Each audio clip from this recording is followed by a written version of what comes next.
Bismillahirrahmanirrahim. Assalamu alaykum, hurmatli televizor ko'ruvchilar. Bu haftalik istiqlol xabarlari programmamizni ko'rishinglarni qizg'in qarshi olamiz. Men Abdullah Yilqun.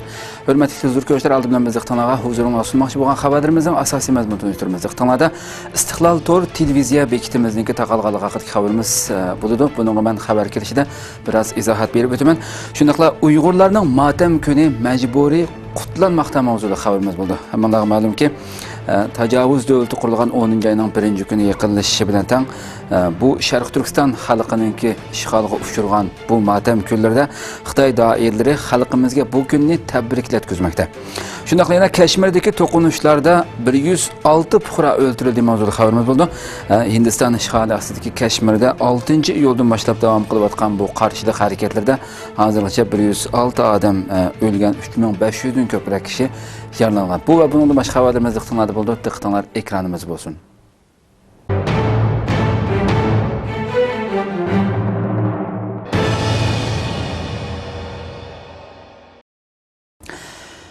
Cemaat arbabi Abduqadir Yapchan qayta tutib ketildi.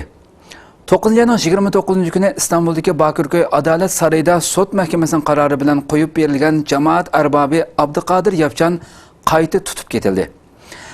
Hurmatli televizor ko'ruvchilar, bugun asli xo'shalliq bir xabar bermoqchidim. Yani bu xabarimiz bugun tunji qatimga birinchi xabarimiz, yani Abduqadir Yapchan akamizningki erkinlikka erishganligi haqidagi xabarimiz edi, ammo afsuski bugun yana qo'yib berilib bir kundan keyin bugun yana sudga chaqirtilib tutib ketilgan bo'ldi. Inshaalloh butun mas'ullarimiz qo'ldan kelgancha yana harakatni elib bordi. Albatta buningda Xitoyning nurg'un besimi bor ekanligi har bir xalqimizga, Uyg'urlarga ma'lum bir ish. Xitoy yana bir qo'yib berilib bo'lishiga yana chidamay tegishli harakatlarni qilganligi ma'lum. İnşallah dünyanın har qaysi joylaridagi tunugun xo'shal bo'lgan, suyungan qarindoshlarimiz albatta ko'ngli yerim bo'ldi, ko'ngli hamda yerim bo'lishi tabiiy albatta. Barliq qarindoshlarimizningki yana chin ko'ngildan burunqidek duo qilishini umid qilamiz. İnşallah mas'ullarimiz tegishli barliq yo'llarni elib boradi inshaalloh.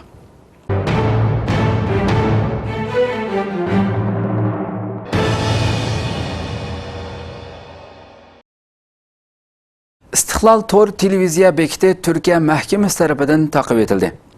Türkiye Pentexnika ve Uçur Aloqa İdarəsinin resmi to'r bekitida İstiqlol televiziya to'rimizning Ankara Gölbaşı Sud Mahkemesining 136-28 numaralı qaroriga asosan tadbir elish maqsadida taqalganligi bildirildi. Hurmatli televizor ko'ruvchilar, bu xabarimizni sizlarga asıl tıpkış biraz izahat beriş gerek deb o'ylayman. Çünkü dünyanın har qaysi joylaridan qarindoshlarimiz albatta bizni yaqindan ko'z tutib kelayotgan, yaqindan bizning barliq programmalarimizni ko'rib kelayotgan qarindoshlar buningdan ayt ko'ngli yerim bo'lganligini bildirib bizga nurg'un uchurlarni avatib kelyotdi. Shunday biraz uqishmaslik, çünkü to'rbet taqaldi degandan istiqlol idorasininki, bizning organimizningki, shirkatninki taqib etgan o'xshaydi degandek andishalar bizga kelyotdi. Buningga bizning idora ishlayotgan yerimiz taqalg'ini yo'q, balki to'rbat adresimiz, yani bekat burunqi adresimiz Istiqlol TV chekit.com bu adresimiz, yani Türkiye'nin ichida echilmaydigan shaklda bu qaror berilibdi, ammo Türkiye'den boshqa davlatlardagi qarindoshlar yana burunqi adres bilan o'xshashlan bizning programmalarimizni ochiq ko'ra oladi. Biz bu Türkiye taqib etilganda biz boshqa bir adresda, yani shu kundan boshlab biz yangi adres bilan davomlashtirib kelyapmiz. Ekranning oldidami yangi adresimiz chiqib turadi. O'sha adres bo'yicha davomlashtirib kelyapmiz. Qadrli qarindoshlar, biz tegishli yo'llarni xabarimizdami tafsilotini ko'rsizlar, tegishli qonuniy yo'llarni elib beryapmiz. Bu qisqa vaqt ichida inshaalloh o'ngishildi. Mazlum Sharq Turkiston xalqining ovozi bo'lib, zolim ishg'olchi Xitoyning Sharq Turkistonda elib berayotgan besim va zo'ravonlik jinoyatlarini dünya jamoatiga pash qilib kelayotgan Istiqlol to'r televiziyasining rasmiy to'r bekiti Xitoyning shikoyat va arz qilishi bilan Türkiye Cumhuriyeti Sud Mahkemesi tarafından taqib etildi. Biz bu haqda munosabatli idora jamiyatlari bilan telefonda aloqalashib, nima uchun taqib etganligini so'ragan bo'lsakmi, aniq javob ola olmadik. Hatta Istiqlol to'rini taqimag'anligini bildirdi. Amaliyotga qaraydigan bo'lsak, Türkiye Pentexnikalari va Uçur Aloqa İdarəsinin rasmiy to'r bekitida Istiqlol televiziya to'ri Ankara Gölbaşı Sud Mahkemesining 2016 yıl 9 ayının 1. günü 2016 1034 numurlu qaroriga asosan Türkiye Pentexnika Uchur aloqa idorasi tarafidan taqib etilganligi e'lon qilindi.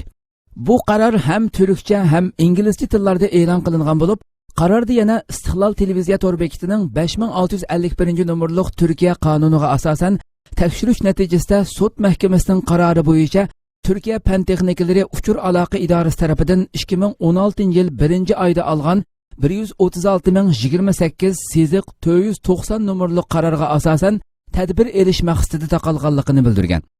Istiqlol tor televiziyamiz Uyg'ur media televiziya programmachiligi shirkati nomida qonunliq faoliyat qilayotgan bir organ bo'lib, har oy Turkiya Jumhuriyatiga boj topshirish vazifasini vaqtida ado qilib kelayotgan qonunliq shirkat. Istiqlol tor televiziyamiz Turkiya axborot erkinligi qonuniga asosan faqat Sharq Turkiston xalqiga aloqador programma tarqatib kelyotdi. Shuning uchun Turkiya Jumhuriyatining qonuniga zid hech qanday bir mazmun yo'qligini ifodalab, munosabatlik idoraga e'tiroz bildirdik. Bu vaqt yana Turkiya Jumhuriyati Cumhur raisiga arz sunduq. Cumhur rais nomida qisqa vaqt ichida javob keldi. Ularning bildirishicha, bu masala to'g'risida Cumhur boshqonligi Turkiya Pentexnikalari Uchur aloqa idorasiga xat yozganligini, ularning bu masalaga qarab chiqadiganligini bildirdi. Biz Istiqlol televiziyasini asliga keltirish uchun mahkamaning qarorini amaldan qoldirishga advokat orqali qonun bo'yicha yo'l mangamiz va oxirgacha to'xtab qolmaymiz. Mazlum Sharq Turkiston xalqining nidosini butkul dunyoga anglitishdan iborat bu sharafli xizmatni hargiz to'xtatib qo'ymaymiz va bo'shashmay qat'iy holda davom qilamiz. Bizning yo'limizni hech kim to'solmaydi, to'xtatolmaydi inshaalloh. Butun dunyodagi qarindoshlarimizning qo'llab-quvvatlaganligi va yaqindan ko'ngil bo'lganligi uchun chin qalbimizdan tashakkur etamiz.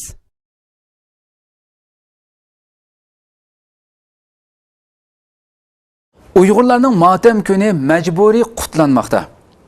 Xitoy tajovuzchilari Sharq Turkiston xalqining motam kuni bo'lgan Xitoy davlat bayrami kunini Uyg'urlarga majburiy tabriklatkizmoqda. Xitoy tajovuzchilarining bu yilgi davlat bayrami kunining yaqinlashib kelishiga ergashib, Sharq Turkiston xalqi uchun yangi zulmlarni barliqqa keltirmoqda. Tangritaq to'rining 26-sentabr bu haqda bergan xabarida Xitoy davlat bayrami munosabati bilan Sharq Turkistonning har qaysi rayonlarida turli cho'ng-kichik do'kon, savdo saroylar, idora organlarining yo'l bo'ylari, hamma Uyg'urlarning uy, hoyla va yo'l bo'ylaridagi ko'zga eng cheliqadigan markaziy nuqtalarga Xitoy davlat bayrog'ini esishni muhim siyosiy vazifa qilib o'rinlashtirganligi ma'lum bo'lmoqda.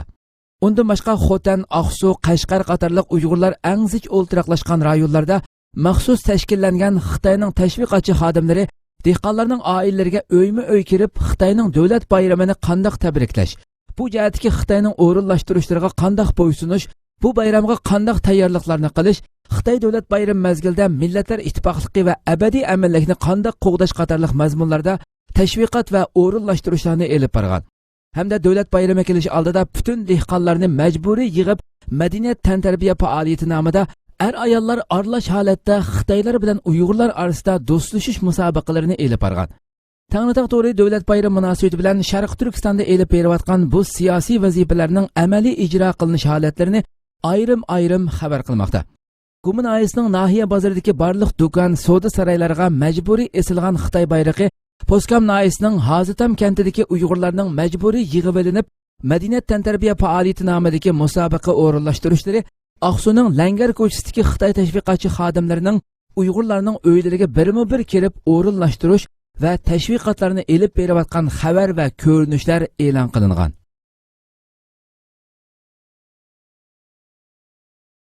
Vatanimizda eng cho'ng qo'g'ishun sinik keni bayqaldi. Yer asti va yer usti boyliqlari mo'l, go'zal vatanimiz Sharq Turkistonning Xotan viloyati Qariqurum tog'larida yana dunyodagi eng cho'ng qo'g'ishun sinik keni bayqaldi. Xitoy tajovuzchilarining zuvoni bo'lgan Xinjiang to'rining bildirishicha 9-oyning 25-kuni Geologiya kan mahsulotlari idorasi Xotan viloyatining Qariqurum tog'laridan dunyodagi eng cho'ng qo'g'ishun sinik kenini bayqagan. Bu qitim bayqalgan bu kan shafaq nuri rangidagi g'oyat zo'r qo'g'ishun sinik keni bo'lib, hozircha Xitoy e'lon qilgan metal bayliqining zapas miqdori 18.949.600 tonna atrofida ekan. Bu kan dengiz yuzidan 5500 metr egizlikdagi Koillon teg'ining odamsiz rayoniga joylashgan. Bu bayqashdan keyin Xitoy tajovuzchilari jiddiy harakatga o'tib, texmo inchikilab tekshirish va bu bayliqlarni tez suratda ichish xizmatiga kirishib ketgan. Qo'g'ishun va senik, elektr uskunlari, mashinsozlik, harbiy ishlar, metallurgiya, ximiya, yenik sanoat va dorigarlik qatorliq sohalarda keng doirada qo'llaniladigan bo'lib, uningdan boshqa qo'g'ishun metali, yadro, neft sanoati qatorliq o'rinlardami bir qadar keng turda ishlatildi. Xitoy tajovuzchilari Sharqi Turkistonni besib olgan 60 necha yildan buyon bu tuproqning yer osti va yer usti boyliqlarini imkoniyati yor bergan doirada Xitoy o'lkalariga to'shiyotgan bo'lib, bu boyliqlarning asli egalari bo'lgan Uyg'urlar bu boyliqlardan butunlay mahrum qilinib, eng bechora va eng namrat holatda yashamoqda. Xitoy yezi nüfusini amaldan qoldirib, nima maqsadga yetmoqchi? Xitoy doiralarining nüfus tuzumi islohotini yanamo ilgari surish nomi ostida shahar va yezi nüfusini amaldan qoldirish, shundaqli qisman rayonlarda nüfusga elish shartlarini kengri qo'yib o'tish qatorliq mazmunlar nimani maqsad qilmoqchi? 9-ayning 19-kuni Xitoy markaziy doiralarining o'rinlashtirishi bilan Beijing shahri nüfus tuzumi islohotini yanamo ilgari surish to'g'risidagi yo'lga qo'yish fikrini e'lon qildi. Shuning bilan orqa-orqadan Xitoy tajovuzchilari besib olgan Sharqi Turkiston bilan ichki Mo'ng'ulni asos qilgan holda 31 rayon va o'lka nüfus tuzumi islohot fikrini e'lon qildi. Bu fikrlarning hammasida o'xshashla shahar va yezi nüfusini amaldan qoldirish, shundaqla qisman rayonlarda nüfusga elish shartlarini kengri qo'yib o'tish qatorliq mazmunlar qaror qilingan bo'lib, hammasi bir tutash aholilar nüfusi deb tizimlanganligi bildirildi. Bu qaror e'lon qilingandan keyin har xil andishilik fikrlar maydonga chiqqan bo'lib, Xitoydagi fuqarolarning kishilik huquq dafsandichiliklarining texmo og'ir darajada buzg'unchilikka uchraydiganligi mo'ljallanmoqda. Sharqi Turkistonga Xitoy tajovuzchilari bostirib kirgandan keyin bu yerdagi yerlik xalqning terilg'u yerlarini bir tutash zo'rlik bilan o'z elikiga o'tkazib olgan bo'lib, asli yer egalari bo'lgan mutlaq ko'p sonliqni egallagan yezi nüfusidagi Uyg'urlar o'z zaminlarini haqli holatda hoddiga elib terib kelgan edi. Xitoy tajovuzchilarining bu yangi qarori o'ttirg'a chiqqandan keyin Sharqi Turkistondagi Uyg'urlar 30 yillik to'xtam bilan hoddiga elib terib kelayotgan yerlardan ayrilib qolishdan ansiramoqda. Xitoy bu vaqtda tushuncha berib, nüfusga elish shartlarini kengri qo'yib o'tish bo'lsa, bir gavdalashtirishni amalga oshirishni ilgari surdiganligini, yezi nüfusini amaldan qoldirish bo'lsa, ijtimoiy kapolatga ega qilish ekanligini, hargizmi yezi aholilarining yerlarni hoddiga elib boshqarish huquqi, o'ylik yerni ishiltish huquqi, kollektiv manfaatni taqsimlash huquqiy qatorliqlarga ta'sir yetmaydiganligini o'ttirib qo'ygan bo'lsa-mu, ammo analizchilar Xitoy tajovuzchilarining bu tushuntirishlarining u qarorga hech bir shaklda uyg'un kelmaydiganligini, qarordagi qisman rayonlarda nüfusga elish shartlarini kengri qo'yib o'tish degini amaliyotda Xitoyning ichki o'lkalaridan Sharqi Turkistonga turkumlab yo'tkamoqchi bo'lgan Xitoy oqqunlarini Sharqi Turkistonda yerlashtirib, oz sonliq millat deb qaraldigan boshqa millatlarni Xitoylarga singdirib bir gavda qilishni maqsad qilganligini, yezi nüfusini amaldan qoldirish bo'lsa, dehqonlarning elikidagi yerlarni Xitoylarning monopol qilib egallashini qonuniy asos bilan ta'minlab, Xitoy ko'chmanlarining rayonlardagi ijtimoiy imtiyozlarini kapolatga ega qilishni maqsad qilganligini bildirishmoqda. Xitoy 500 million bovoqni hayotlikdan mahrum qilgan. Xitoy tajovuzchilari majburiy ijro qilib kelayotgan planliq tug'ut siyosati 500 million insonni hayotlikdan mahrum qilgan. Ba'zi statistikalik ma'lumotlarda ko'rsatilishicha, Xitoy tajovuzchilarining 1970-yildan tortib majburiy ijro qilib kelayotgan planliq tug'ut siyosati 500 milliondan ortiq insonning hayotlikdan mahrum qilinishiga bevosita sabab bo'lganligi ma'lum. Xitoy 40 necha yildan beri qattiq tutib ijro qilib kelayotgan bu planliq tug'ut siyosatiga 2016-yili 1-oyning 1-kunidan boshlab o'zgartirish kirgizgan bo'lib, ilgariki 1 farzandlik bo'lishdan 2 farzandlik bo'lishga ruxsat qilgan. Buningga sabab bo'lgan omilning Xitoydagi er-ayol farqining tangpungsizligi, emgak kuchlarining qiyrilishiga qarab mengishi qatorliq sabablar ekanligi bildirilmoqda. Bu qaror e'lon qilingandan keyin Xitoy mutaxassislari bu qarorning to'limi kechikib e'lon qilinganligini, shundoq bo'lsa-mu kelgusi 5 yil ichida tug'iladigan bovoq sonining har yili 3 milliondan oshadiganligini va 2050-yilga borganda Xitoydagi emgak kuchining 30 milliondan oshishini mo'ljallamoqda. Xitoy statistika idorasi to'y qilish uchun qiz topolmayotgan Xitoy yoshlarining sonining 2020 yilgacha bu sonning 40 milliondan oshadiganligini faraz qilgan. Analizchilarning bildirishicha, Xitoyda 40 necha yildan beri ijro qilinib kelayotgan planliq tug'ut siyosiy sababidan Xitoydagi qeyrilishish tez suratda davomlashayotgan bo'lib, 2050 yilga borganda Xitoydagi yashanganlarning soni 500 milliondan oshadiganligini, ya'ni har oy 500 million kishi davlatdan dam olish pensiya puli olib yashaydiganligi mo'ljallanmoqda. 1 milliard 350 million nufusi bor Xitoyda 500 million yashangan kishiga har oy pensiya maoshi berib beqish qiyinga to'xtash bilan iqtisodiy krizis yuz berish ehtimoli borligi taxmin qilinmoqda.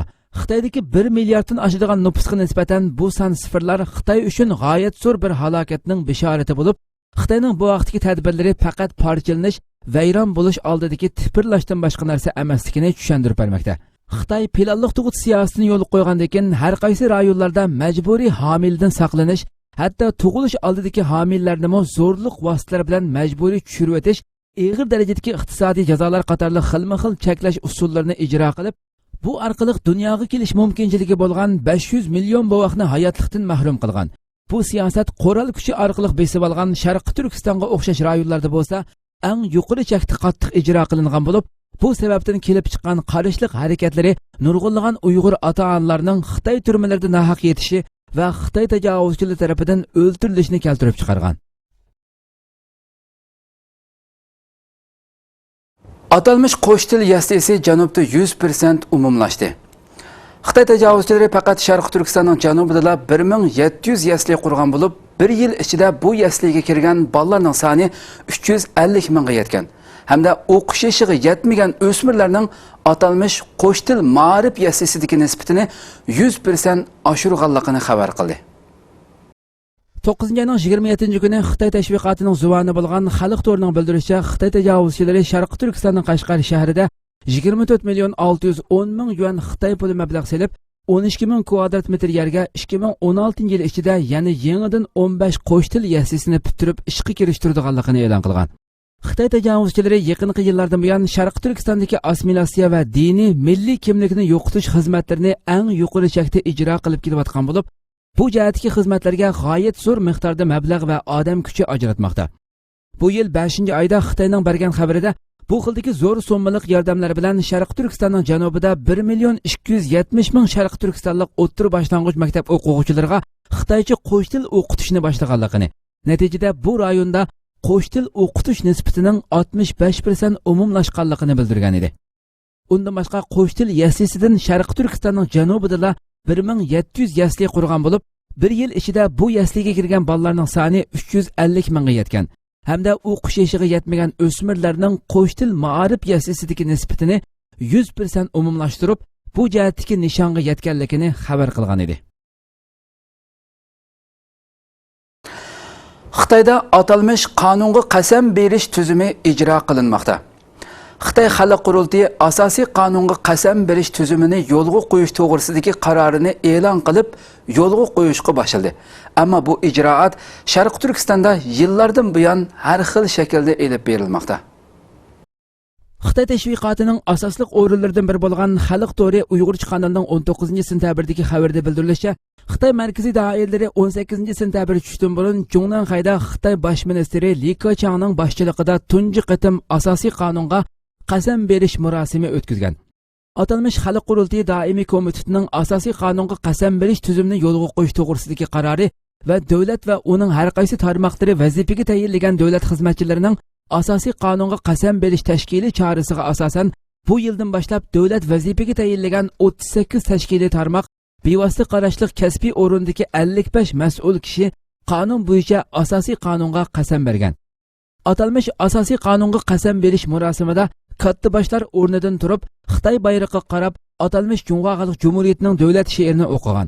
Qasamni boshlag'uchi so'l qo'lni asosiy qonunga qo'yib, o'ng mushtumini tugib, qasam so'zini o'qigan, boshqa qasam berguvchilar agishib o'qigan. Kuzatuvchilarning qarashicha, o'zaro huquq va mansab talashayotgan Xitoy amaldorlari bir-biriga ishonmasdan hamda qasam qilish usulini qo'llanmoqda. Xitoyda yuz berayotgan poraxo'rlikning avjilishi, iqtisodning kundan-kunga orqaga chekinishi, ichki qismdagi kuchlik huquq talashish jadallari va amaldorlarning chekidan oshgan sherikliklari Xitoy ilkidagi ba'zi cho'ng korxona shirkatlarining vayron bo'lishini keltirib chiqardi va Xitoy kommunist hokimiyatining halok bo'lish vaqtini kunsiri yaqinlashtirmoqda. Mutaxassislarning bildirishicha, Xitoy doiralari har soati chiriklikka qarab ketayotgan amaldorlarning qabih ishlarini to'sish, axloqiy chiriklikni yo'qotish uchun qasam berish yo'lini sinab boqmoqda. Diniy e'tiqodi bo'lmagan bu ateist kommunist Xitoylarning qasam berishi va boshqalarni qasam qildirishi Xitoy amaldorlarini poraxo'rlikdan, chiriklikdan to'sib qololmaydi ekan. Markazdagi Xitoy doiralari bu ishni yangi boshlagan bo'lsa-mu, ishg'ol ostidagi Sharq Turkiston xalqiga bu axloqsiz ijroat yillardan buyon ijro qilinib kelmoqda. Musulmon Sharq Turkiston xalqi qasam tekstlari ichidagi o'z diniy e'tiqodiga butunlay zid bo'lgan so'zlarni talaffuz qilib turib, qasam berishga majburlanmoqda. Bu hatto Uyg'urlar ichidagi ishchi xizmatchilar bilan cheklanib qolmasdan, balki yezi qishloqlardagi bechora dehqonlarmo majburiy yig'ib olinib, Xitoy bayrog'i oldida vatanga sodiqlik haqida qasam berishga majburlanmoqda. Kashmirdagi to'qinishlarda 106 fuqaro o'ldirildi. Hindiston ishg'oli ostida turayotgan Kashmirda 6-iyuldagi Hizbul Mujahidin partiyasining qo'mondoni Burhanning Hindiston bexatarlik kuchlari tomonidan o'ldirilishi bilan boshlangan qarshilik harakatlarida 106 fuqaro hayotidan ayrilib, 3500 dan ortiq fuqaro yaralandi. Hindiston ishg'oli ostida turayotgan Kashmirda 6-iyuldagi Hizbul Mujahidin partiyasining qo'mondoni Burhanning Hindiston bexatarlik kuchlari tomonidan o'ldirilishi bilan boshlangan qarshilik harakatlarida 106 fuqaro hayotidan ayrilib, 3500 dan ortiq fuqaro yaralangan. Dunyo bulteni xabar markazining bu vaqtda bergan xabarda ma'lum bo'lishicha, Hindiston bexatarlik kuchlari bilan Kashmir xalqi orasidagi qarshilik harakatlari 3 oydan buyon yuqori to'lqinga chiqqan bo'lib, bu qarshilashishlar hozirgacha davomlashmoqda ekan. Hizbul Mujahidin partiyasining qo'mondonining Hindiston hukumat kuchlari tomonidan o'ldirilishi bilan ko'chalarga chiqib norozilik bildirgan Kashmir xalqiga Hindiston qurolli qismlari va bexatarlik xodimlari rost o'q va yosh oqquzish bombasi ishlatib, qattiq usullar bilan bostirishga uringan bo'lsa-mu, ammo unumi bo'lmagan. Bu qarshilik harakatda hozirgacha 106 kashmirlik hayotidan ayrilgan bo'lib, 3500 dan ortiq kishi yaralangan. O'lgan va yaralangan kishilarning mutlaq ko'p qismiga Hindiston bexatarlik kuchlari tomonidan etilgan o'qning tekkanligi ma'lum. Yerlikdagi doktorxonalarning bildirishicha, bu qarshilik harakati davomida 150 kishi ko'zidan ayrilgan. Kashmirdagi bu qonliq voqealar sababidan Hindiston bilan Pokiston orasidagi munosabat texmi bir baldoq yiriklashishga qarab bormoqda. Hindiston Pokistonni bu voqeada Kashmir xalqini qo'llaganligi va ularga madad berib voqeaning hozirgacha davomlashishiga turtkilik rol o'ynaganligi bilan ayblasa, Pokiston Hindistonning bu rayondagi xalqning tanlashiga hurmat qilmay, qonliq voqealarni keltirib chiqarganligini aytib, Pokistonning har qachon Kashmir xalqi bilan bir safda ekanligini bildirdi. Bu harakatlar davomida 18-sentabr Hindiston kontrolligi ostidagi Kashmirning Uri rayonidagi bir askariy gazarmaga hujum qilingan bo'lib, bu hujumda Hindiston askarlaridan 18 askar o'lgan. Hozirgacha bu hujumni hech qanday tashkilot ustiga oldiganligini bildirmadi. Hafta oxirida Hindiston raisi Modi keng ko'lamli chaqirilgan yig'ilishda so'z qilib, bu hujumning bosh jinoyatchisi Pokiston ekanligini, Hindistonning buningga qarata cho'qim javob qaytaradiganligini bildirdi. Pokiston tashqi ishlar ministrligi buningga qarata bayonot e'lon qilib, Modining bu ifodalarining hech bir asosi yo'qligini, Pokistonni ba'zi ishlarga zo'rlamasligini bildirdi. Siyosiy analizchilar ikki davlat orasidagi bu xil muomalalarning ikki davlatni urush tayyorligi holatiga elib kirayotganligini bildirishmoqda.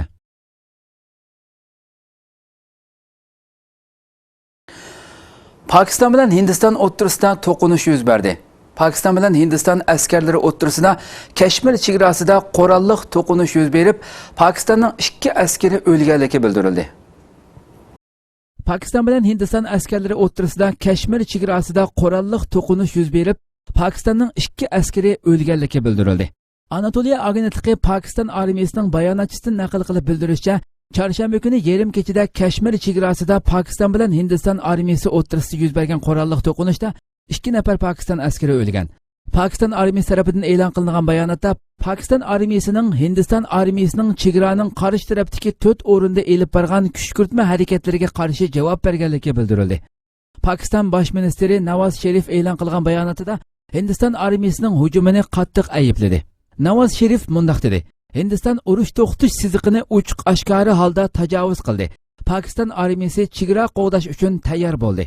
Hindistonning Jammu Kashmir rayonida bexatarlik kuchlari bilan Kashmirning mustaqilligi uchun harakat qilayotgan tashkilotlar o'rtasida 8 iyul kuni yuz bergan to'qinishda Kashmir tashkilotining yuqori darajalik a'zolaridan biri bo'lgan Vani ismli kishining o'ldirilishi bilan 10 minglagan Kashmirlik ko'chalarga chiqib norozilik namoyishi qilgan edi.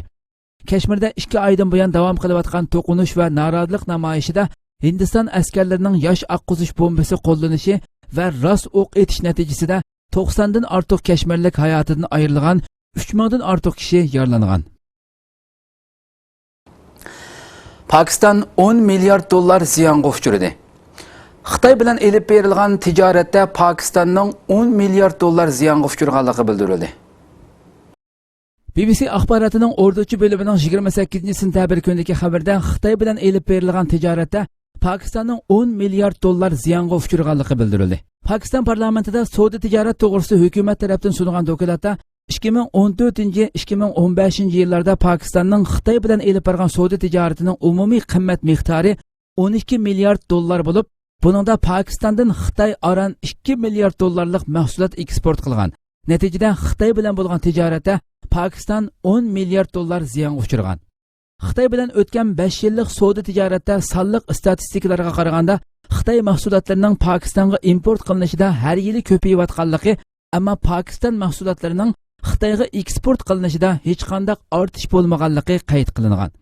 Sonliq statistikalarga qaraganda 2011-2013 yillarda Pokiston Xitoydan 6 milliard dollarlik mahsulot import qilgan ekan. Ammo Pokistondan Xitoyga eksport qilingan mahsulotlarning miqdori 1 milliard dollardan ozroq oshgan. Oradan 4 yil o'tgandan keyin Xitoydan Pokistonga import qilingan mahsulotlarning qimmati 6 milliard dollardan oshib 12 milliard dollarga yetgan. Ammo Pokistondan Xitoyga eksport qilingan mahsulotlarda ortish bo'lmagan. Ya'ni aran 2 milliard dollar atrofida bo'lgan. Pokiston bilan Xitoy o'rtasida cho'ng savdo tijorat tangpungsizligi yuz berib, Pokistonga 10 milliard dollar ziyon bo'lgan. Pokiston parlamentida bu masala talash tortish bo'lgan, ammo Xitoyni ochiq ayblashga hech kim petin olmagan. Pokiston bilan Xitoy sinoqdan o'tgan omroq do'stlar. Pokiston Xitoy do'stligi yoshsin deb to'xtamay jar solgan Pokiston matbuotlari necha yildan buyon Xitoyning hiyla-mikirlariga ishonib, aldam xaltasiga tushganligini his qilgan bo'lsa-mu, ortiq gap qilishdan tap tortganligi oshkora bo'lmoqda. Pokiston garchi musulmon davlati bo'lsa-mu, Xitoyga bo'lgan sodiqligini ko'rsatish uchun Pokistondagi Uyg'urlarning faoliyatlariga cheklama qo'ydi. Nurg'unlagan begunoh Uyg'urlarni tutib Xitoyga qaytarib bergan edi. Ammo bugungi kun kelganda Xitoy Pokistonning sadoqatiga parvo qilmay, iqtisodiy jihatdan aldab qo'yganligi o'tirg'a chiqdi. Buningdan keyin Pokiston Xitoyga nisbatan yana do'stlik sadoqatini davom qildiramdi yoki boshqacha siyosat yurgizamdi, buni vaqtning o'tishi oshkorlaydi. Ishg'olchi Shimon Peres o'ldi. Qo'li minglagan begunoh Falastinlikning qini bilan bo'yalgan Isroiliyaning sobiq prezidenti Shimon Peres 9-28 kuni chorshanba atdiganda o'ldi. 2 hafta ilgari og'ir palashlikka giribtor bo'lganligi sababidan doktorxonaga aylangan Isroiliyaning sobiq prezidenti Shimon Peres 9-28 kuni chorshanba atdiganda o'ldi. 66 yillik siyosiy hayotida 2 qatim Isroiliya bosh ministri va 1 qatim raisi bo'lib xizmat qilgan Shimon Peresning rahimsiz qo'li Livan va Falastindagi begunoh musulmonlarning qonlari bilan bo'yalgan edi.